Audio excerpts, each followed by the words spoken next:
বন্ধুরা, আপনারা সকলেই সুন্দর সুন্দর আমার তো এইসব যশোরের এমএম কলেজের নামটি শুনেছেন, কিন্তু এর প্রকৃত ইতিহাস হয়তো অনেকেই জানেন না। এর উদ্যোক্তা কারা ছিলেন বা কে ছিলেন সেটা হয়তো আমরা জানি না। আমরা শুধু জানি যে এর নামকরণ এমএম কলেজ, হয়তো মাইকেল মধুসূদন দত্তই এই কলেজটি প্রতিষ্ঠা করেছেন, কিন্তু আসলে সেরকমটি নয়। এই কলেজটি প্রতিষ্ঠার অন্যতম উদ্যোক্তা ছিলেন যশোরের ঝিকরগাছার কৃতি সন্তান এবং পশ্চিমবাংলা বিধানসভার এমপি, কলকাতা বঙ্গবাসী কলেজের অধ্যাপক মহিতোষ রায়চৌধুরী। উনি 1940 সালে প্রথম সভা আহ্বান করেন। সভাটি হয়েছিল আগস্ট মাসে। আরও কয়েকজন অনুরাগী ছিলেন তখন। তার মধ্যে ছিলেন রায়বাহাদুর শ্রী কেশবলাল চৌধুরী এবং সুরেন্দ্রনাথ হালদার, যিনি যশোরের মেয়র ছিলেন। এরকম কয়েকজন বিশিষ্ট ব্যক্তি মিলে 1940 সালের আগস্ট মাসে প্রথম সভা হয়েছিল এমএম কলেজটি কীভাবে প্রতিষ্ঠা করা যায়। তখন অবশ্য এমএম কলেজের নামটি এমএম কলেজ ছিল না, তখন কলেজটির নাম ছিল যশোর কলেজ। এবং এই কলেজের প্রথম প্রিন্সিপাল বা অধ্যক্ষ ছিলেন ডক্টর ধীরেন্দ্রনাথ রায়। তিনি প্রথম অধ্যক্ষ, প্রথম প্রিন্সিপাল। তখন এই যশোর কলেজটি চুয়াডাঙ্গা বাস স্ট্যান্ডে স্থাপন করা হয়েছিল, প্রতিষ্ঠা করা হয়েছিল। এই চুয়াডাঙ্গা বাস স্ট্যান্ডের পাশেই বর্তমানে ফাতিমা হাসপাতাল রয়েছে। এটা হচ্ছে জড়াটানা রোড দিয়ে উত্তর দিকে গেলে দেখা যায় ফাতিমা হাসপাতাল। এর পাশেই চুয়াডাঙ্গা বাস স্ট্যান্ড। তখন সেখানেই যশোর কলেজ প্রতিষ্ঠিত করা হয়েছিল 1941 সালের 1 জুলাই। আর প্রথম সভা হয়েছিল কত সালে? তার 1 বছর আগে, 1940 সালে। তা প্রথম সভা আহ্বান কারা করেছিলেন এবং কে কে উদ্যোক্তা ছিলেন তাদের কথা তো একটু আগে বললাম। কলকাতা বঙ্গবাসী কলেজের অধ্যাপক শ্রী মহিতোষ রায়চৌধুরী, উনি প্রথম উদ্যোগ নিয়েছিলেন। এরপর কলেজটি ধীরে ধীরে পরিসর বৃদ্ধি পায়। পরিসর বৃদ্ধি পাওয়ার ফলে তখন কলেজটি বিভিন্ন জায়গায়, দ্বিতীয় বিশ্বযুদ্ধের সময় বিভিন্ন জায়গায় স্থানান্তরিত হয়েছিল। এক পর্যায়ে সেই আগের স্থানে চলে যায়, মানে ফাতিমা হাসপাতাল বা চুয়াডাঙ্গার পাশে চলে যায়। এরপরে আরও কিছুদিন পরে ঠিক যশোর শহরের শাহ আব্দুল করিম রোডে খড়কি এলাকায় বর্তমান এমএম কলেজ চলে আসে। কিন্তু এমএম কলেজের নামকরণ কত সালে হয়েছিল?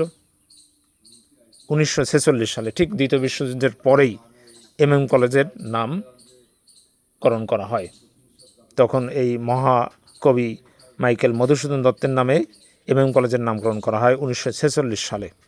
এরপর 1959 সালে এই যশোরের শাহ আব্দুল করিম সড়কে বা রোডে খড়কি এলাকায় বর্তমান এমএম কলেজের ক্যাম্পাস স্থানান্তরিত হয়। তখনকার আমলে কয়েকজন মুসলমান অনুরাগী, শিক্ষানুরাগী জমিদার এবং বিশিষ্ট ব্যক্তি ওই এলাকায় জমিদান করেন। তখন এই খড়কি এলাকায় এমএম কলেজটি পরিচালনা শুরু হয়। তো এখন আমরা আরও বেশ কয়েকটি বিষয় একটু জানতে চেষ্টা করব। সেটা হচ্ছে যে বর্তমান প্রিন্সিপাল রয়েছেন এস.এম. শফিকুল ইসলাম এবং ভাইস প্রেসিডেন্ট বা ভাইস প্রিন্সিপাল রয়েছেন এ.কে.এম. রফিকুল ইসলাম। মোটামুটি এখন কলেজটিতে ছাত্রছাত্রীর সংখ্যা 24,745 জন। এই 24,745 জন ছাত্রছাত্রীকে শিক্ষাদান করছেন 187 জন শিক্ষক। কিন্তু সরকার অনুমোদিত পদ রয়েছে বলে ধারণা করা হচ্ছে 165 জন। 165টি পদ রয়েছে শিক্ষকের, কিন্তু তার চেয়ে হয়তো বেশি সংখ্যক শিক্ষক শিক্ষাদান করছেন, 187 জন। তো এই বর্তমান ক্যাম্পাসটি অনেক দৃষ্টিনন্দন, খুবই সুন্দর, খুবই ভালো। এখানে বর্তমানে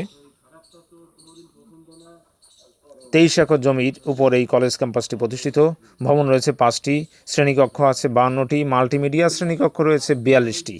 এছাড়া বিজ্ঞান এবং প্রযুক্তিগত ল্যাব রয়েছে 2টি, মানে 6টি বিজ্ঞান ল্যাব, 2টি আইসিটি ল্যাব।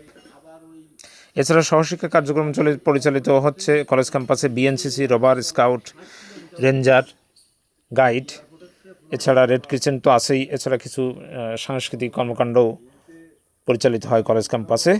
আর মূলত এখানে শিক্ষাদান করা হয় এইচএসসি থেকে মাস্টার্স পর্যন্ত, এবং এখানে 5 কোর্সের শিক্ষাদানও করা হয়। আর ছাত্রছাত্রীদের থাকার জন্য 6টা হোস্টেল বা হল বা ছাত্রাবাস ছাত্রীবাস বলা যায় 6টি রয়েছে, 3টি ছাত্রদের জন্য 3টি ছাত্রীদের জন্য। এখানে প্রায় ছাত্ররা 462টি সিট রয়েছে। শেখ কামাল, শহীদ আসাদ, প্রথম ছাত্রাবাস এরকম 3টা হলে 462 জন ছাত্র থাকতে পারবেন। আর শিক্ষার্থী হিসেবে ছাত্রীরা থাকতে পারবেন 3টি হলে: শেখ হাসিনা হল, বেগম খালেদা জিয়া হল এবং হামিদা রহমান হল বা ছাত্রাবাস বা হোস্টেল। এখানে রয়েছে 312টি সিট। এই 312টি সিটে নারীরা বা নারী শিক্ষার্থীরা থাকতে পারবেন। এরকমটি হচ্ছে বর্তমান এমএম কলেজের অবস্থা। আর সর্বমোট মিলে এখানে বিভাগ আছে বলা যায় 21টি। আর এসব 21টি বিভাগের দেখভাল করার জন্য মানে স্টাফ রয়েছে প্রায় 32 জন সরকারি স্টাফ রয়েছেন এবং 94 জন বেসরকারি স্টাফ রয়েছেন। সব মিলে 126 জন স্টাফ আছেন ওই কলেজে।